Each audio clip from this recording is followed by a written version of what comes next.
My spirit is telling me that somebody needs this message tonight. So I'm going to talk like I'm directly talking to you.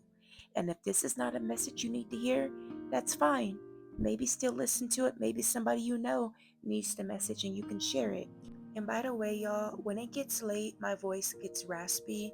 And this is a late night lounge channel. So y'all are going to have to get used to it.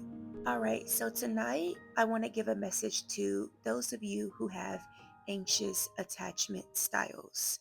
Now, a lot of you might not even know what an anxious attachment style is because y'all have been walking around saying, "Oh, I'm just clingy.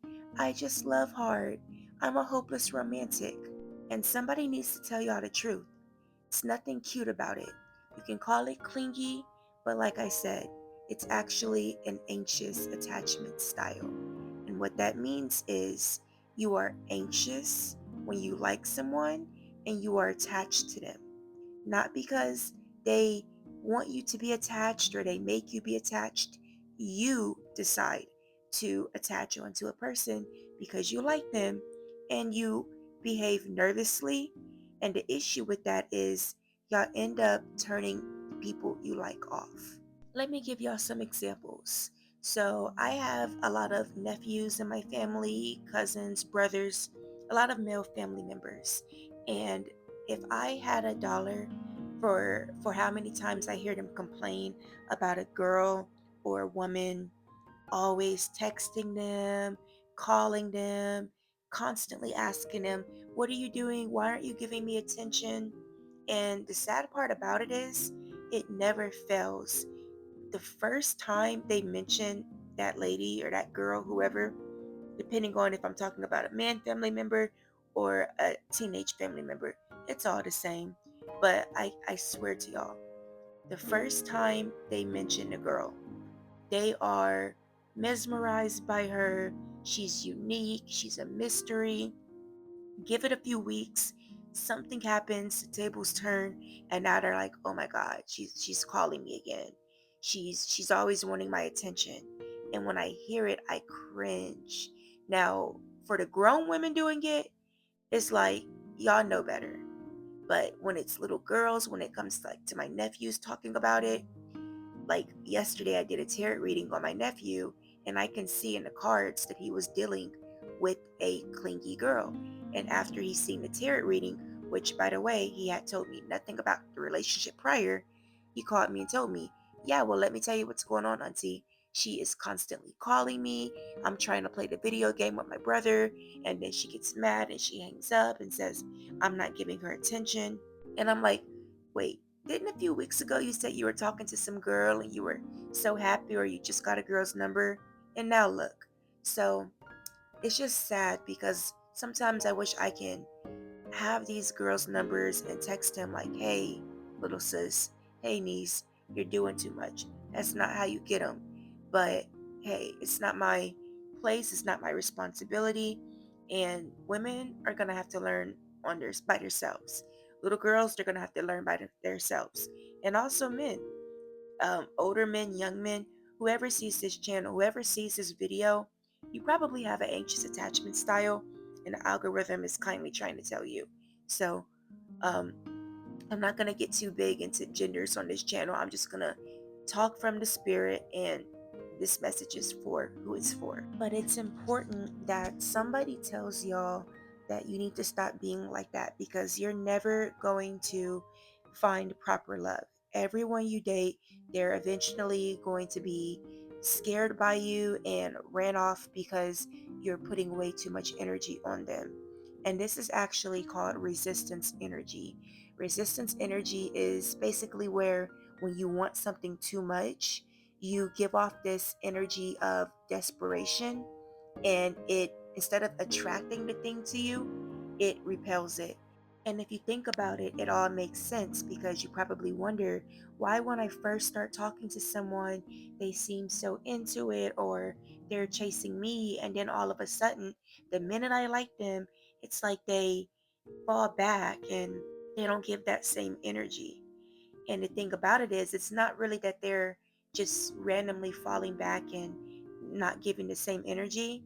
It's you actually changed. At first, you weren't attached to them because you didn't know them like that and you had no fear of abandonment. But somewhere along the lines, the minute it clicked to you that you like them, you something switched in your head to say, okay, I have to make sure I keep this thing, this person, they're valuable. And a lot of times that's human nature, but that's why I'm here to reveal it to you, call it out so you know to change it. Because once you recognize that in yourself, you can handle it in a healthy way. And I'm going to show y'all how. So let me give y'all a good example or a way to what you should do versus what you shouldn't do. So let's say you're a woman or a young lady. You could be a grown woman, you could be in high school, college, whatever. An attractive guy comes up to you and he's like, hello, I would like your number, or I want to get to know you or take you out. Now, at first you're hesitant about him. He's good looking, you're open to it, but you're like, huh, we'll see. You've been through a lot. You don't instantly just jump at the idea of something working out between someone, right? So you're in your collecting data stage of it all. Cool. That's when you're at your most healthiest. So y'all exchange information, you go on a date or you start talking, and everything is going cool. I mean, going good. Maybe you talk to him one day, a few days go by, y'all talk again, or maybe you do text every day, but if they don't text you back, they're busy. You barely even notice you're busy, or you're leaving them on red, or you're leaving them waiting to text you back. That's all healthy. So then y'all start talking more, and you notice that this person, their presence is actually making you happy. You're not having bad days because before you didn't really have no one to talk to. Maybe you were lonely, but now that you have this person, even when you're going through stresses at school or work, you have them to as like emotional support. They don't know that they're that person for you, but like, oh my god, I'm enjoying this person. Like when their notification comes up at the top of my phone, I'm happy. I look forward to talking to them. So then once you start looking forward to them, that's when that anxious attachment starts to slowly but surely creep in. You'll notice you go from forgetting that you were texting this person, and then, oh, let's say his name is Ben. So you go from, oh, Ben just texted, cool, I like talking to Ben, to now when Ben doesn't text you back, you're starting to keep looking at your phone like, oh my God, I haven't heard from Ben. It's been an hour, it's been 2 hours, or it's been 3 hours, or I haven't talked to him since noon and now it's already like 5 p.m. So now you're starting to wonder when they're going to talk to you. And then that anxious attachment, that means it's kicking in even more. Now, what makes it all the way extreme is when you go from noticing they haven't talked to you yet to becoming worried. What if they don't text back? What if they start ghosting me? Did I say something wrong? What if this is the last time I ever hear from Ben and this is his way of never talking to me again? Should I text again?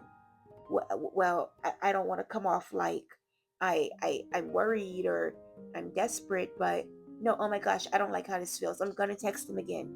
And then you send that cringe worthy, hey stranger, text. Or you double text something, or you react to the last message to subtly remind them to come on now, message back. All of that, y'all have to stop this. I beg you to stop it. You are going to have to realize and learn dating, no matter if you're an adult, a teenager, if you are grown and mature enough to call yourself being in a relationship, you're going to have to learn how to relationship responsibly. The same way we are told to drink responsibly, y'all have to do the same thing when it comes to dating.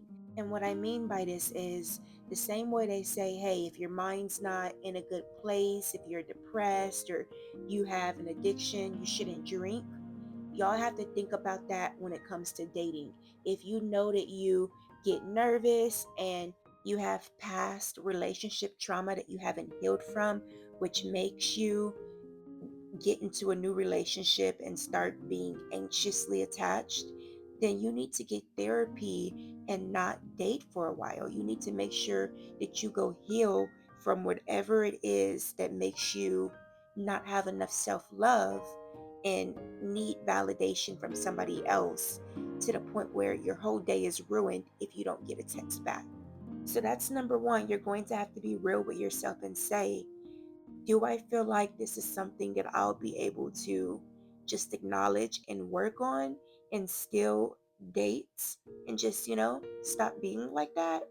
Or is there some deep rooted things going on that I'm going to need professional help from before I can date because I don't see myself being able to stop that behavior?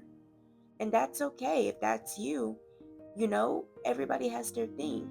It's good that you acknowledge that so that you can take the proper steps and get help for it. Because what I don't want is for you to disregard it and say, oh, that's just me. I'm a hopeless romantic. And then you're going to be constantly chasing away potential partners. And let's actually talk about the whole chasing away thing because I know that's how a lot of you feel. You are worried that you will eventually chase somebody off. Here's something that y'all need to understand. If you don't understand anything else in this video and tonight's message on the Late Night Lounge, when it comes to somebody deciding whether they want to be with you or not, if they decide, hey, I don't want to be with you or talk to you, that is absolutely nothing that you're going to be able to change. It's inevitable because some people, you might not realize it, but they're going through their stuff too.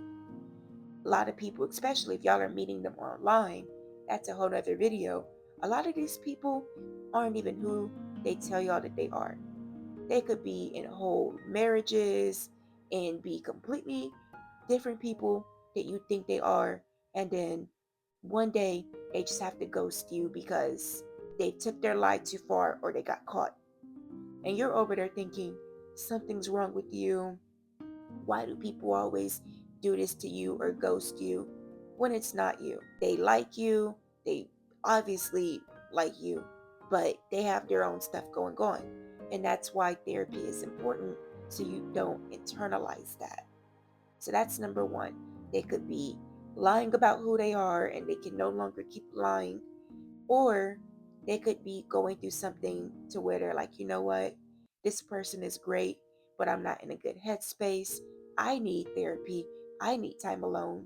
And then they don't want to talk to you right now. And that's something that you're going to have to learn to be okay with. And this is where I get into the most important part of this message. Actually, this is going to be a tip, a trick, whatever you want to call it, but it's going to help you navigate relationships and going through stuff like this.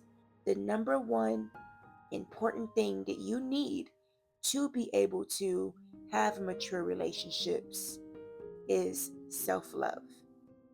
And y'all might be like, oh, that's everybody says that. Like that's given. That's obvious. But no, hear me out. When I say self love, a lot of y'all hear me, but y'all don't really hear me. Let me tell you what self love actually is because it's not just saying, yeah, I love myself. Okay, cool. No. Self love is you actively have things that you are working on to better yourself. You have goals, you have dreams, you have schedules, you have commitments, you have a busy life. That is what somebody who truly has self love, that is what they have in their life. And those are the kind of people who do great in relationships because when you're busy and you have your own things going on, you don't have time to sit around and keep calling someone, texting somebody, analyzing the messages they send you, screenshotting it, sending it to Chat GPT, saying, break down this message. Does this person really like me? You don't got time for that. And that's honestly the issue. A lot of y'all do have time for that. Way too much time for that. And that's something else. Let's say you say, okay, I don't really feel like I need therapy, so I can date. Okay, well, if you don't have a life and you don't have anything going on for you, that's another reason I would say don't date right now. Because if you have too much free time, you're going to have nothing better to do than to start obsessing over the person that you are talking to. And they can feel that energy, y'all. Don't think that only spiritual people can feel energies and have intuition.